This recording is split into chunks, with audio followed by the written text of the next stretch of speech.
fuck?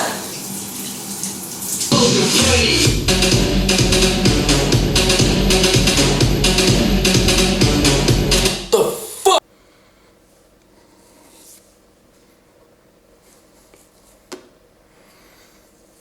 Smooth and chubby.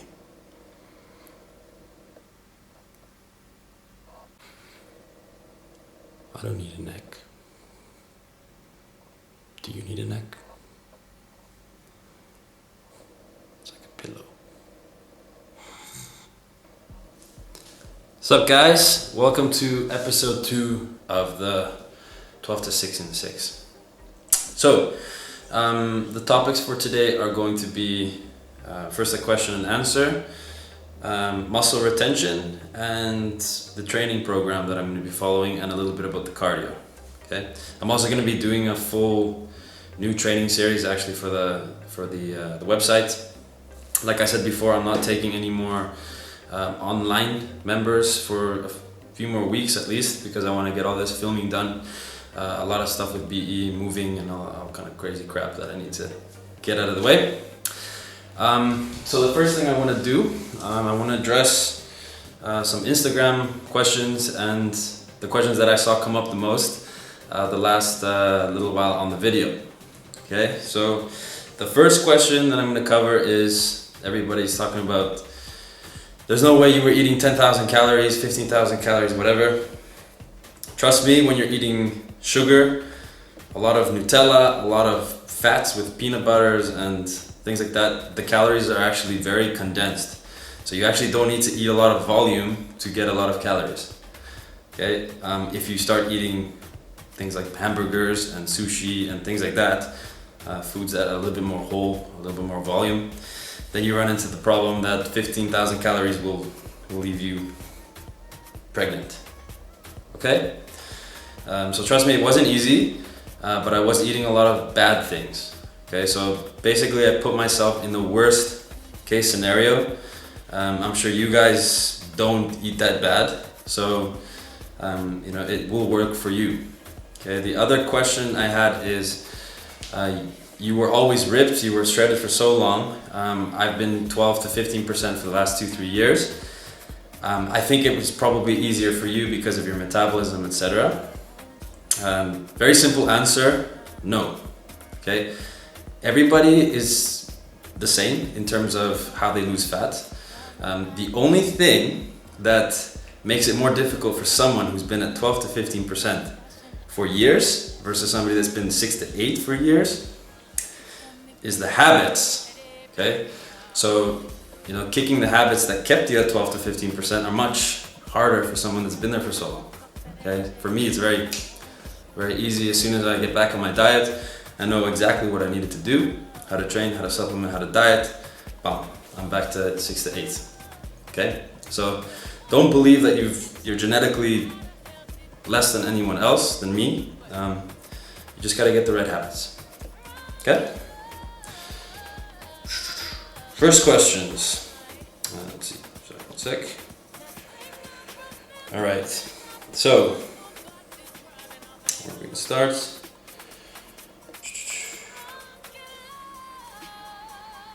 This is from Boy Erinsta. Tavi, is een macroverdeling van 50, 30, 20 aan te raden tijdens een cut?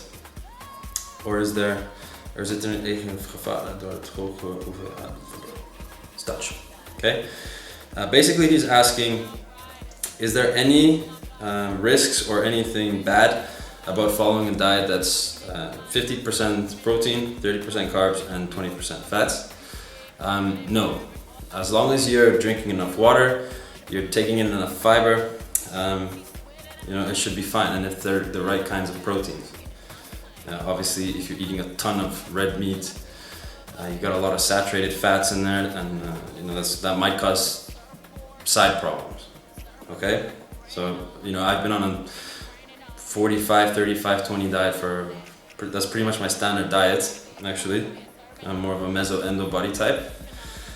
So there's no problem at all with it. Don't worry about the problems. Just drink a lot of water.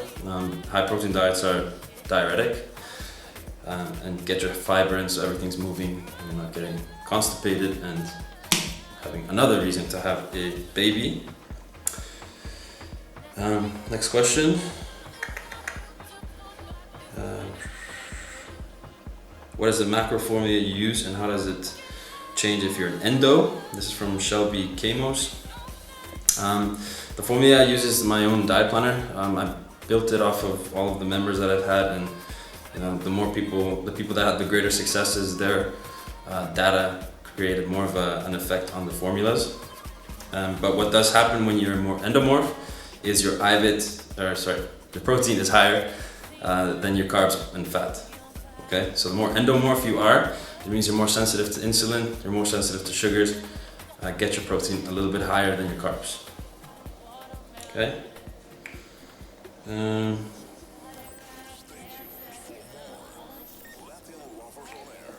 JVD Me, he says, hoe denk je over low body fat heel de jaar door? Schadelijk voor een hormoonsysteem, ongezond om nooit boven 8% te zitten, bla bla bla. Basically he's asking, is it bad for you if you're always under 8% or 10%? No, especially during between 7 to 10. It's actually very easy and very healthy to stay there. I can eat quite normal, not really thinking about my calories or anything like that. You know, my rice, quinoa, chicken, beef, and I'll stay under 10. What you do need to do is you need to have balance. So if you're going to be cheating, eating a lot of crap, either lower your calories that day, and balance it out. Okay? I'll do a few more. What style training are you going to be doing? I mix a little bit of strength with powerlifting and volume, so a little bit of everything. I think the training videos will be a little bit more informative on that question. What cardio do you prefer? HIIT or steady state? This is from Udik. It's definitely HIIT. I'll talk about that in a sec. You didn't mention any use of BCAA in your supplement review, from Derek Woon. That's because I'm going to talk about it today. It's that important that I just wanted it in a different video. So, hold your horses.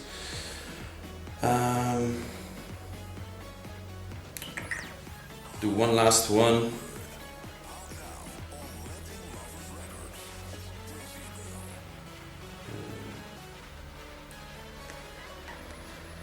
Farhan Kamar says, hey Tavi, can you please tell me how many carbs you're taking each meal, like you do at dinner? Like I said, I calculate my calories for a certain goal. So my goal right now of pure fat loss is about 1 kilo to 1.2 kilos, so about 2 to 2.2 pounds. And then I calculated my calories based off of that goal. So that's about 7,500 calories that you need to be losing in deficit per week. And with that, you can actually calculate how many calories per day, approximately. Obviously, you'll never get it perfect. And then from that, I apply my macros and I know how much carbs per day. Then I split that over about 6 meals. You know, I do taper my carbs a little bit. I do eat more carbs in the morning. But I will talk about that in another video where I actually show you all the things I cook. Okay? So we'll leave it at that. So we'll have another one of these every episode. So before I do the video, I will announce it on Instagram, certain picture, and write your comment and your question. Okay? So that's that. Now, first topic of the day is going to be muscle retention. So tons of questions about how do you get so dry but you keep your muscle mass. Okay? It's the hardest thing to learn. You have to be very peculiar, you have to be very accurate with everything you do, very disciplined when it comes to maintaining the muscle you have during your cut.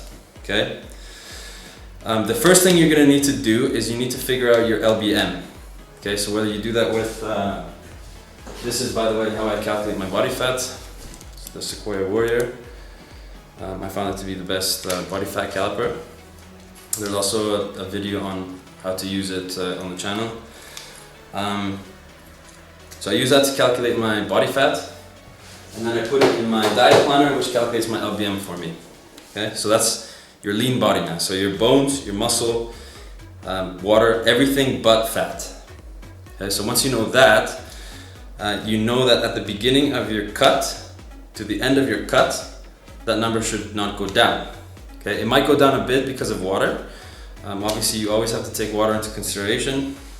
But yeah, that's the LBM and the importance of it. Okay, so that's how you know if you've done it right.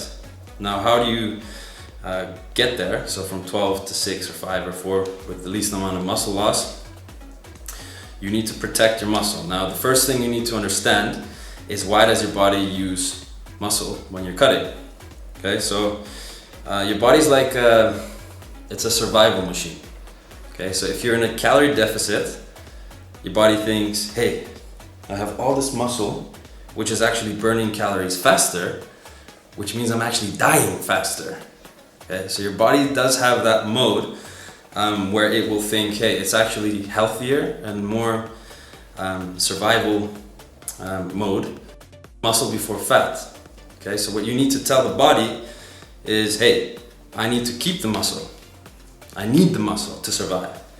And you do that with heavy strength training. So by no means go to the gym and do lightweight with high reps, because you're telling your body, hey, I have all this muscle, but I mean, I only need to lift half the weight now, and I'm in a calorie deficit. So, screw it, just use the muscle. So you need to use heavy weights, okay? That's the most important one actually, because you stimulate your body, you stimulate the muscle, and you basically tell your body hormonally, you need to keep the muscle.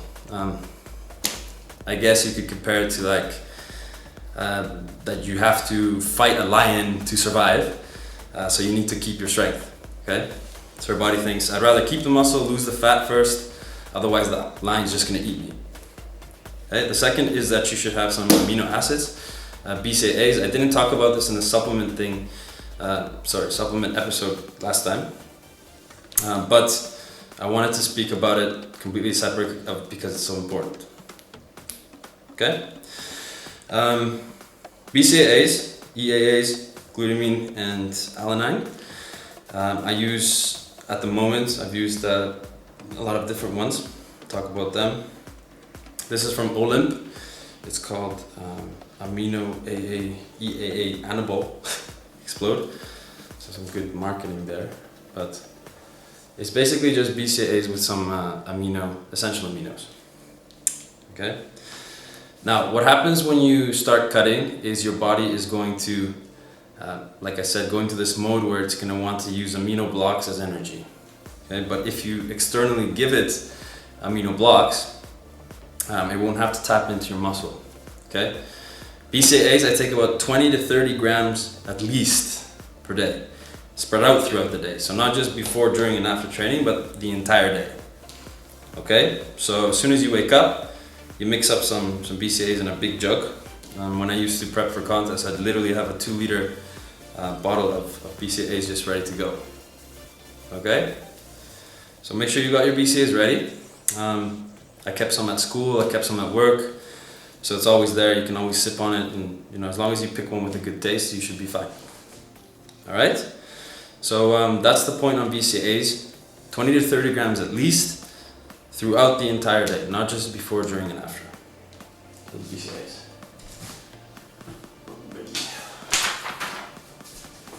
Okay, so the next step is the training program. For my members, you can download all the different versions of this. This is the one that is most standard, it's most balanced. Obviously some people might need a little bit extra work on shoulders or traps or chest or whatever. But this is the one if you already have kind of a symmetry. So this is the one that I follow. The one that I followed for the last 2 years is the trap and shoulders priority training. So you can find that on the website. Now, day 1, so Monday for me, is always legs. Day 2 will be chest thickness and biceps. Day 3, so Wednesday, back thickness and traps with my first session of high intensity training, so cardio. Day 4 is shoulders, triceps and abs. Day 5 is chest width, calves and interval training again. And day 6 is back width and abs.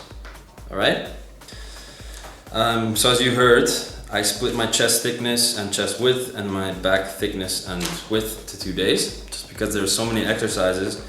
I find that I can't really focus on the two different important aspects of the muscle group without having 2 days. So I'll show the exercises, how I do them in the training videos. Okay, but that's my split. So legs, chest thickness, biceps, back thickness, traps, HIIT, shoulders, triceps, abs, chest width, calves, HIIT, back width and abs.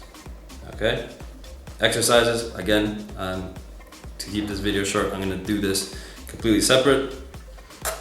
And as for the HIIT, it's after training. One of my basic principles that I've always used, maximum 15 to 20 minutes, and I try to burn at least 300 calories. Okay? And eventually, if you get tired of the HIIT, I do some steady sometimes, but I keep the same principle. So in 15 to 20 minutes, you need to burn 300 calories. So whether that's step master, treadmill, bike, your girlfriend, I don't know, boyfriend, 300 calories in 15 to 20, okay? So that's the cardio principle. Again, that'll be in the training video. That's my split. So this will at least get you guys some info to ask questions for the next video. And yeah, I mean, I've done this training program for about 3-4 years now. And I developed it, out of reading books from Arnold, Frank Zane, just more the classical methods, because I found those physiques, in my opinion, to be the best. And a lot of people even say that I look like those physiques, which was my goal, so that's great. That's the training. So yeah, I hope that was informative. So that's the training split, the muscle retention. So train heavy, get your aminos in, keep your diet high protein. That's how you maintain the muscle. And more details will come up in the other videos on those topics. Yeah, so make sure that you stick to the principles. And I'm missing something. Yeah, stay away from Nutella.